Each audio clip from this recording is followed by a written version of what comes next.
Hello everyone, and welcome back to the XRP Hobert channel. As with you always, this is Hobert doing another video today on XRP. I hope you're all having a wonderful day today, wherever you are in this great world.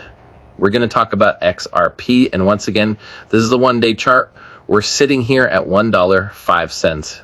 Right now, everyone is wondering, is the bottom in for XRP? Nobody really knows. We could break up from here, or we could break down from here. One thing is for sure, a run is going to happen this year. That's what to focus on the most, that it's not over for XRP at all. And you've got to take advantage of these prices. You know, everybody wanted XRP close to $1 when it was sitting at $2 plus and $3 plus. Here's the opportunity. How many people are going to take advantage of it? Most of the people that wanted lower prices are still going to wait for a breakout to happen before they start buying XRP. And here's Bitcoin on the one-day chart sitting just above 60 kilobits. Now, people are hopeful that Bitcoin is going to head up from here. But again, nobody really knows. We just got to watch how it all plays out. The one thing you never want to do is sell. When people are fearful, you buy when there is fear. And here's the fear and greed index. We are in extreme fear. That's telling you this is when you buy crypto. Not when we're in extreme greed. Not when everyone is euphoric. The millionaire bags are built at the bottom. Tribal nations are pushing back on the Clarity Act. United South and Eastern tribes write to Senate leaders Thune and Schumer. They say it's an existential threat to tribal gaming revenue and sovereign rights. And I think what it is that blockchain brings to everything, and it brings transparency to everything, and that's probably what they're worried about the most. They don't want so much transparency when it comes to gaming and casinos, but everybody seems to be fighting back on clarity. You take notice to that, and it's like they're fighting back against innovation. Innovation is going to push forward. This is going to happen. I just want them to get it done sooner than later, before the midterms. CZ says EU is cutting their users off from the best liquidity in the world by not issuing Binance a Mecca license. Here's the way I look at this. There's something wrong with Binance if it cannot pass Mecca regulations. CZ could say what he wants, but if you can't pass regulations, there's some kind of problem in the background. That's how I look at it. Beginning July 1st, 2026, only licensed crypto companies will be allowed to operate in California. You see what's going on here, right? Everything is now maturing. A lot of crypto companies are going to go to zero. Some exchanges are going to be regulated out as well. If you hold crypto on an exchange that does not do KYC, know your customer, or AML, anti-money laundering, you need to get your crypto off of that exchange, because most likely it's not going to pass regulations and it's going to fold up and take your crypto with it. XRP completed the wave 4 correction, see you at $8.76. That comes from Dark Defender, but also on his chart, he shows how XRP could also break down. So here's the way I look at this. Again, nobody knows which direction this market's going to go in. I cannot wait for the breakout to happen. I really want all of you to experience the euphoric times. I want you all to experience the exciting times. I want all of you to get financial freedom. You know, everybody out there is always like, well, now you should start looking at your exit strategy. Anybody talking about an exit strategy right now for XRP, I think they're totally wrong in doing that. And I think that their followers are going to regret taking that advice. If you have to take some profit, that's fine, but don't start thinking about exiting your entire bag. Because I'm telling you now, once XRP starts to break out, things are going to change this time around. So I believe we are fully headed to a utility run. Nobody knows how long that's going to last. I know this. It's going to break the 4-year cycle forever. Maybe all the 4-year cycle bros are right and XRP just bottoms in October at 90 cents. Do you honestly think the bottom is going to come in October? If they get the Clarity Act passed, first of all, I think leading into the Clarity Act getting signed into law, I think utility-driven cryptocurrencies are going to pump into that they're going to break out before it's even signed into law, because people are going to want to position ahead of that. And then after that, we have institutional adoption to look forward to. I think this is the year utility decouples from Bitcoin. I see that happening. Bitcoin's current 53% drawdown is its shallowest bear market on record, far smaller than previous declines of 77% to 93%. So now people think there's going to be more decline on the price of Bitcoin. Like I said, maybe Bitcoin continues to decline from here, but at some point, utility decouples fully from Bitcoin, and all of a sudden, these utility-driven cryptocurrencies start to break out throughout the rest of this year, leaving Bitcoin behind. Nobody ever said Bitcoin. We have to continue to follow Bitcoin. People are under that assumption. They think everything is always going to follow Bitcoin, and it's not. Bitcoin runs on a belief system. XRP runs on real-world use case and utility. Ripple's Brad Garlinghouse just dropped bombs on CNBC. I hate to play full clips, but this clip is just absolutely incredible. You've got to hear this. Great to be back. So when they were a seller for the first time in a while, strategy that is, that got a lot of notice. Do you think that started something? I think it definitely started something, and I think the challenge is it added some excitement on the way up, and now that's compounding on the way down as well. And so, as we have seen, crypto is going to go through its cycles. Many asset classes do that. I think because they were using leverage, Michael Saylor would characterize it differently than leverage per se, but at the end of the day, it was leverage, and then you start to see that in a place that can actually compound negatively. I mean, seeing their the particular thing they have pegged at 100 now trade, I think 25% below par. Yeah. Is a pretty damning indictment, and I don't think that's helped the market.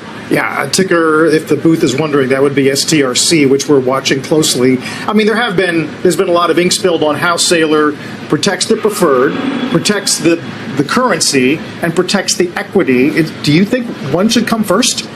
Look, I actually think what should come first is focusing on what's going to drive long-term value. And I think that financial engineering does not drive long-term value. I said actually on CNBC 5 or 6 years ago that I thought the long-term value of any digital asset is going to be driven by utility. And if it's solving a problem at scale for real customers, you're going to see liquidity, you're going to see demand, you're going to see trust in that asset. Those things compound in a positive way. And I think if you're just trying to financial engineer and leverage and borrow more money to buy more Bitcoin, it's kind of like, look, I'm bullish on Bitcoin. I think I subscribe to the Warren Buffett expression of be fearful when others are greedy, be greedy when others are fearful. Now is the time, I think, to be greedy. But I also think, Team Michael Saylor wasn't focused on the right stuff, and that has hurt the overall market. So what do you think the utility of Bitcoin is now? Well, Bitcoin has definitely carved out, I think, a space as digital gold. And, there's all kinds of funny stories about when the central bank of Germany was moving $300 billion of gold. It took 2 years and billions of dollars to move it. If you wanted to move $300 billion of Bitcoin, you could do that pretty straight, in a pretty reasonable, quick way. So I think about Ripple's digital asset that we focus on as kind of our technology stack, XRP. The utility there is really focused on payments and leveraging the speed and efficiency of that blockchain in a way for institutions. And we've seen tremendous demand. I mean, last year, partly through acquisitions, we cleared $16 trillion of payments or clearing on the prime brokerage business. But last year, the percentage of that went through a digital asset was close to 0%. So the opportunity is to introduce and bring traditional finance, and Ripple's strategy from the beginning has been, how do we bring traditional finance into the modern architecture of blockchain? And now through some acquisitions, we have a tremendous opportunity to bring that in. Like I said, I hate to play those long clips, but that clip was great. And I don't agree with Brad on one thing. I don't think Bitcoin is going to hold up as digital gold, not when tokenized gold is coming on chain, because that is the future. And Bitcoin's future is to become just another tokenized asset running across all these other networks. And he's right. The value of a cryptocurrency is its actual utility. And that's going to be game changing. Once utility kicks in for XRP, where people are using it all around the world, you cannot even predict how high the price is going to go. Gold had a 5000 year head start, and XRP just made it obsolete. Same scarcity, same store of value, but gold just sits in a vault. XRP settles value anywhere on Earth in 3 seconds for a fraction of a cent. Digital gold that actually moved. Now, I agree with that to some extent, but I don't think XRP is going to make gold obsolete. I think it's going to strengthen gold by moving the value of gold from point A to point B through tokenization for a fraction of a penny in a matter of 3 to 5 seconds. So XRP is not going to make gold go to zero. Instead, it's going to strengthen gold and it's going to move gold. And that's why you don't want XRP backed by gold. Ripple's National Trust Bank is expected to reach the final stage of the OCC approval process in Q3 2026. If that approval goes through, Ripple could be positioned to serve institutions across the entire U.S. banking system, a market tied to more than $30 trillion. So I wanted to show this post because it gives you a timeline where Ripple's National Trust Bank can reach the final stage, but we will never be customers of Ripple National Bank. This is more for institutions, not retail. In other words, you're not going to be opening a checking or savings account at Ripple's National Trust Bank. But this is going to put Ripple in a better position, and it's also going to bring more utility and value to XRP over time. If I am correct, people won't believe it until around $1.40. Then wait to buy at $1.80 out of FOMO, hold it through $2.10 to $2.80. Thinking we are going to an all-time high. Then sell it again at a loss at $1.40. So here's what I want to say about this. A lot of people are under the assumption that XRP is going to break out, pull back, break out a little bit, pull back, and there's going to be this up and down for XRP going forward. I think once XRP breaks through $1.40, I think it's go time. It has to hold above $1.40. That will signal that it looks like the breakout is finally happening and that the bottom is definitely in. Right now, though, people will not buy at this price point. They will buy at $1.40. I still believe FOMO will return probably around $2. That's when people will say, I better get some XRP now before it breaks out to $10 or breaks into price discovery. But like I said at the beginning of this video, we're looking at XRP at $1.05. And people are now saying it's go time already. And I think it's too early to say that. I want to see what happens next.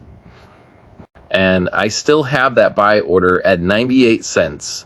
It hasn't got hit yet. And I'm not even 100% convinced that that is going to happen. So we could continue upward from here.